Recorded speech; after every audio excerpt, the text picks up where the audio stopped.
Sorry.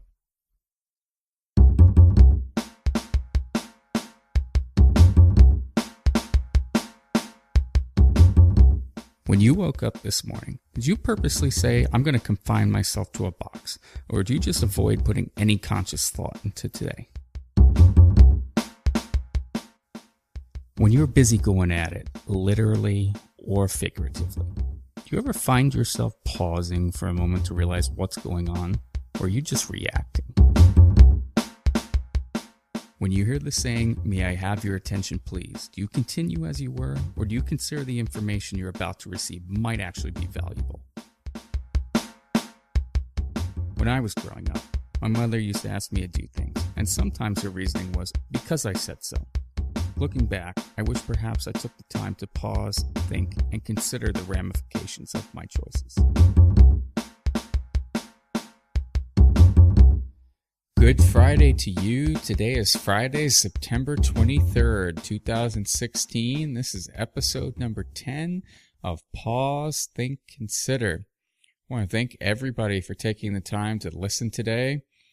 Hoping everybody can go onto the website and comment on your favorite episode that you've heard so far. 10 episodes, 2 weeks done. We're going for more, going off on next week, continuing on every weekday, have a new episode. Please, if you have a favorite episode that you like, please go on the website, pausethinkconsider.com, navigate to that favorite episode, and comment on what you like so far. The topic for today, realness. Being real. I posed the question, what is the authentic or real you? What is the authentic or real you? Give you a story. I had a girlfriend. Actually, several. Had several. Thank you. But actually, several that fit this. So if any of the exes are listening to this, they might wonder if it's them. Maybe it's not them. But I actually had several that physically told me that they were holding back. They were holding back the real them. And that when the time was right, I was going to get the real her. But I need to be prepared because I was going to be blown away. Think about that. An individual who is saying, again, what is dating? Dating, I equate dating to like window shopping. You are getting a taste, you are sampling, you're not physically buying. Maybe it's a test trial, probably a horrible way of looking at things, but you're window shopping. And so if you don't know the actual sense of what you're getting, if you don't know what the authentic real person is, how do you know that you're going to like it? How do you know what you're offering is the real thing? And you're going to say in some spirit, in some off time down the road, that all of a sudden magically when you physically decide when it's best and convenient for you that I'm going to get the real you? Are you kidding me? Just baffling. Baffling. And I can remember being in that moment thinking, being young and naive and thinking, okay, well, I'm gonna be a good little guy and I'm going to do everything I can, and I'm going to see the real person. I can't wait to see what the real person is, because I sure like the person that they are now. And so, man, if being glass half full type person, I'm going to see the real authentic person, and they're going to be amazing. When if I was a little bit older, a little bit wiser as I am now, I would have said, well, don't waste my time. This isn't the real you. Like, you have the, like, thank you. Thank you for having the courage to tell me that you have been holding back the authentic you. guess what? I don't have time. I don't have time for people that are inauthentic, not the real person. Because how do I actually know what I have to trust? If I can't trust you, if I can't trust that this is the real, authentic you, how can I trust when you say it's the authentic, real you? How can I trust that that's true? You can't. And yet, I think so many people, and those are just two personal examples. Maybe you've had it too.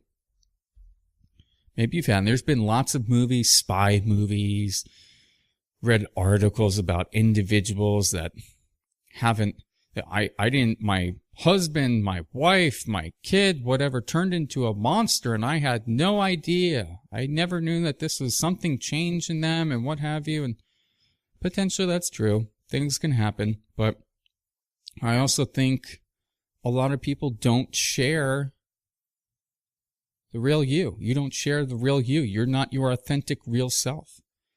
And I think it comes down to two things. Two things as to why we don't share the real us. The first one is we're scared or we're embarrassed. We're scared or we're embarrassed. We've had poor past experiences and we have a fear of judgment. Definitely a topic I want to get into at a different time, fear of judgment. But I believe that we are scared and embarrassed because of poor past experiences and we're afraid of judgment. Here, oftentimes, people that they have these scars. They have been raked across the hot coals emotionally, and they're very protective. Very protective, and it's hard to trust people. And fortunately, I haven't had too many experiences in which I felt like I couldn't trust an individual, but I try and look at each individual situation as unique. But it's hard. It's challenging. I've had plenty of friends and family members that have had a poor past experience. And as a result, they're embarrassed or scared. And they don't want to move forward. They don't share the real them. It's not worth their time. It's not worth their effort.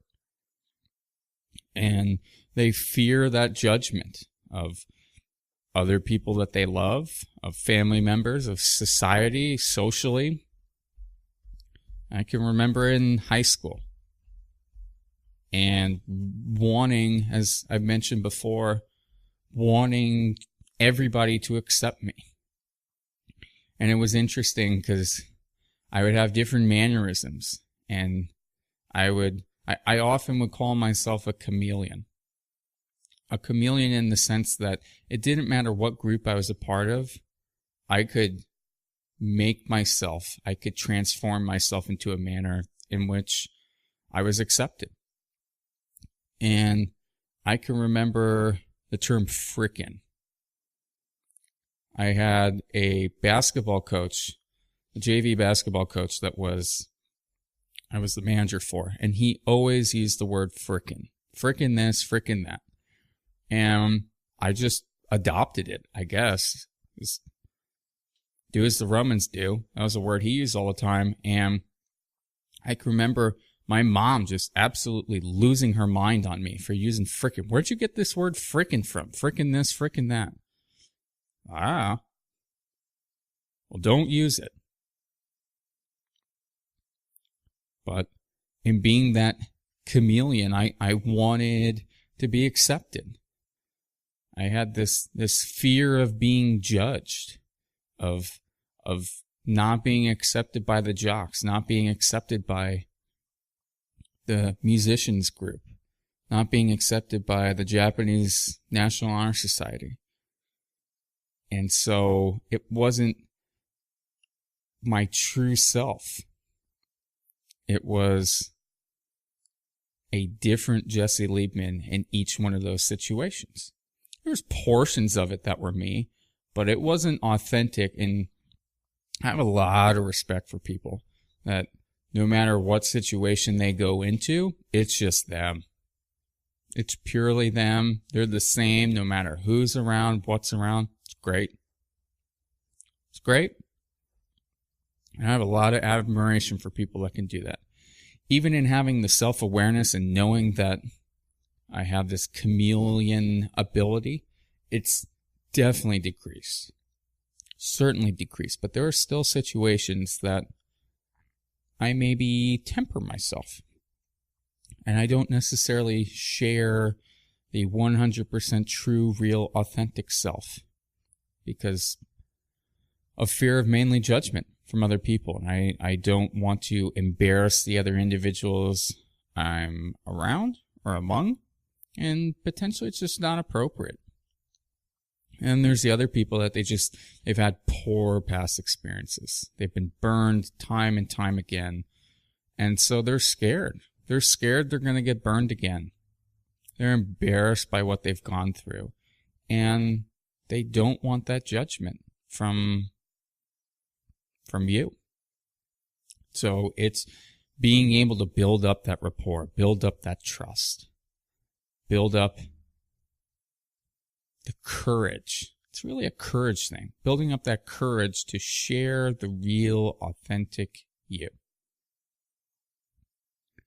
So that's the first part why I believe we don't share the real us. The second part, I think it's because we want to be something we're not.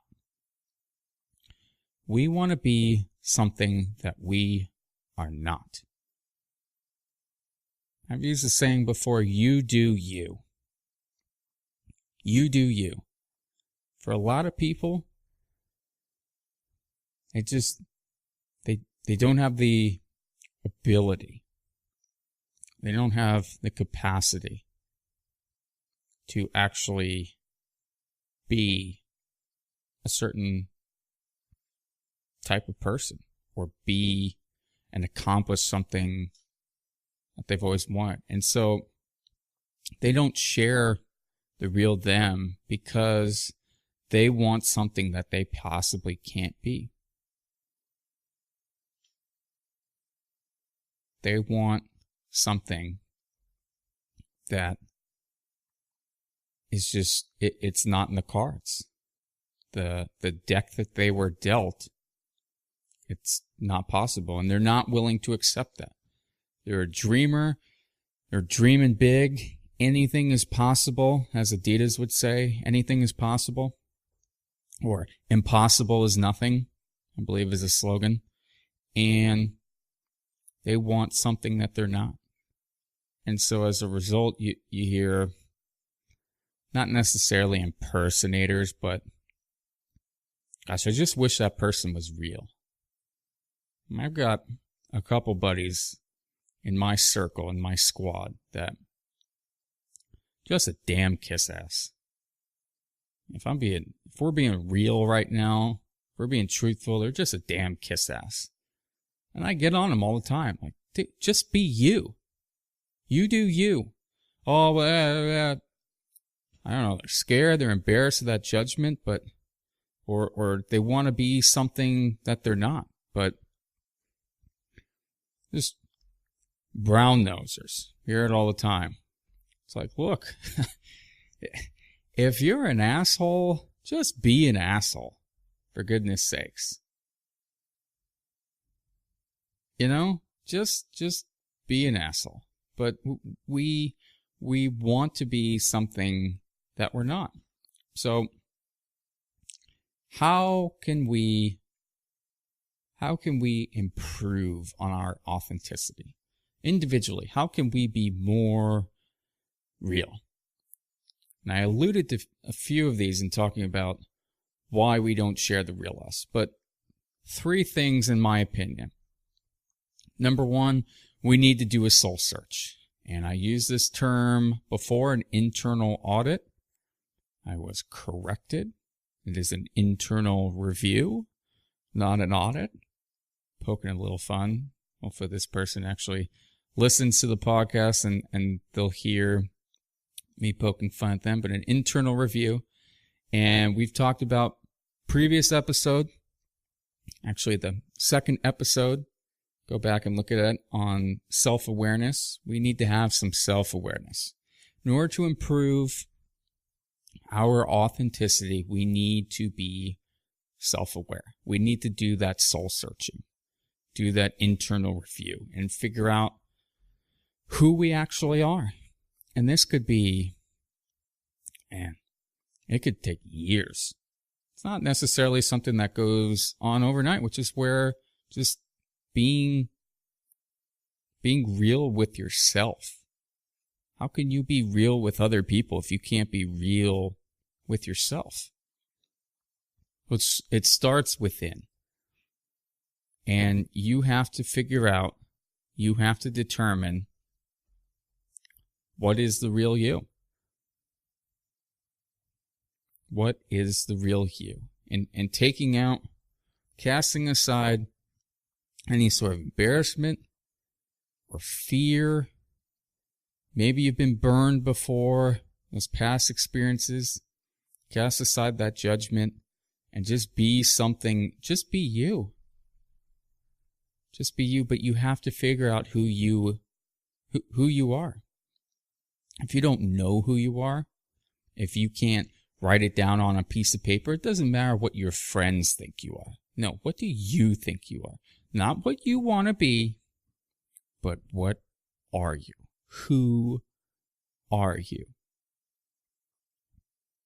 Next, I already said it once, you do you. You do you. And this is something I want to get into specifically next week more, but taking the leap of faith. Topic we're going to get into next week. Taking the leap of faith. Just own it. As I said before, if you are an asshole, just be an asshole. Now you can take a positive spin on that. Some people, right, your outside people, maybe it is the individuals within your circle. They say, you know what, Jesse, you're an asshole. Maybe that is their perception. And perception can oftentimes be reality. But perhaps in doing your internal review, self-awareness, you realize, you know, I come across as being an asshole. But really, to take a positive spin on that, perhaps you're just confident. Perhaps you're just a passionate individual. Perhaps you're just driven. A lot of those things are very, very direct, very in your face, take no prisoners. And for a lot of people, the perception could be that you're an asshole. But take a positive spin on that. Perhaps you're just confident, you're passionate, you're driven. But just own it. Take the leap of faith. You do you. And just own it. Whatever you are, you've evaluated yourself. This is who I am, this is what I am, and this is what I'm all about. So own it. Everybody has a story. And everybody's story is unique. Just because your story is different doesn't mean it's bad. You're going to have people that are going to judge you. That doesn't mean that you need to listen to it, which is the third and final thing. Ignore the noise. There's always going to be people that are willing to break you down, that want to break you down, that want to, it almost feels like perception-wise, that want to see you fail. And that's where we build up those calluses, those poor past experiences. We gain that fear of being judged. And then we're scared, we're embarrassed. We want to be something that we're not, because socially, and in society, it's dictated as to what we need to be. People that are able to break free, that are able to put aside the noise, man, are they inspiring? They're inspiring individuals.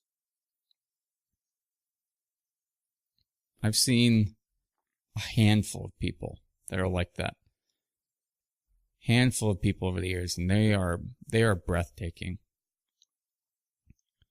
Best example that I could give in terms of individuals that just ignore the noise and just they do who they are, what they are. My little sister Heather. So she is a snowboard instructor, lives in Colorado. And family supports her. But there was a lot of apprehension by my mother initially. When Heather said she's always been through middle school, high school, would take the ski snowboard trips, then was on the snowboard team in high school, was always very talented, good athlete at it, and decided that's what she wanted to do. Went to New Zealand. That was a big deal. When Heather went to New Zealand she went there for training, got her certification for a summer. And man, it's my mother. Fearful of that, didn't want her to necessarily do it. Eventually let her do it, and that's what Heather always wanted to do. It's what she wanted to do. And I think part of the help was that she had a circle of friends and a family that was supportive. Eventually, my mother came around to it. But that was her, and she owned it through and through. That's the great thing about my sister that's really inspiring is she's always been authentic. It's always been her. And, if people don't like it, well, sorry, this is me. I'm a snowboard instructor. This is what I do. I'm doing me. And I don't really care what you have to say. Like, I'm living my life. I took the leap of faith, and I'm doing what I love. And ignoring that noise.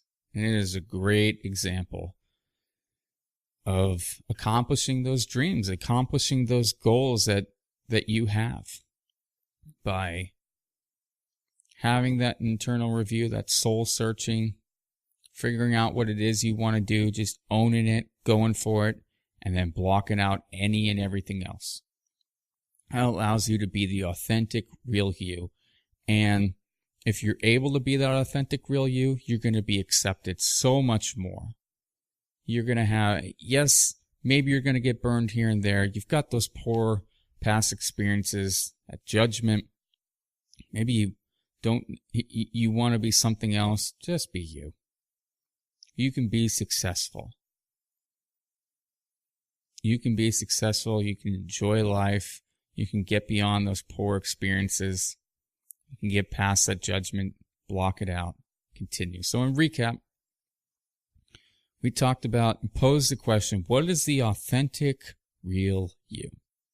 Shared the story of a couple girlfriends that essentially admitted, had the courage that they were holding back the real them. And that when the time was right, was going to share the real them. But I needed to be prepared because I was going to be blown away. Well, whether it's dating or jobs or anything else, we are always window shopping. And if you don't know what the real authentic person, real authentic situation is, how do you know what you're buying? Buyer's remorse. It's painful. That's painful. So you gotta be real and authentic. But I believe there's two reasons why we don't share our real selves. It's because we're scared or embarrassed based on poor past experiences and afraid of judgment, or we want to be something that we're not.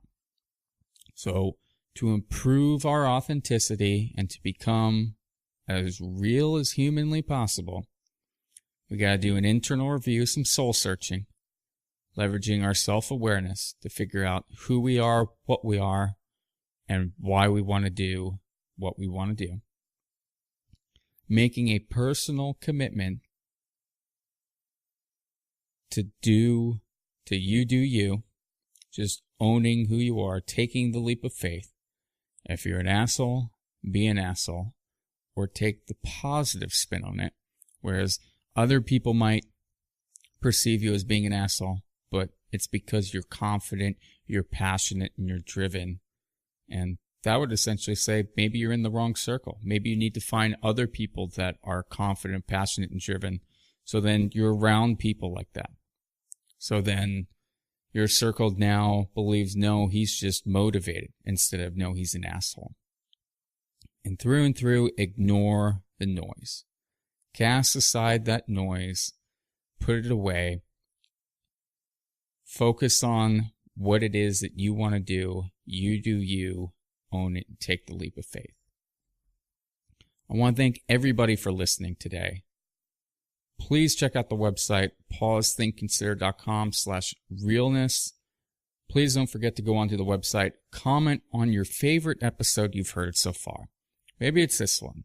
Maybe it's the realness, authenticity side of things that has been your favorite episode. But please go onto the website, comment, leave a comment as to why it's your favorite episode. And everybody have a great weekend. I look forward to talking to you all next week on Pause, Think, Consider.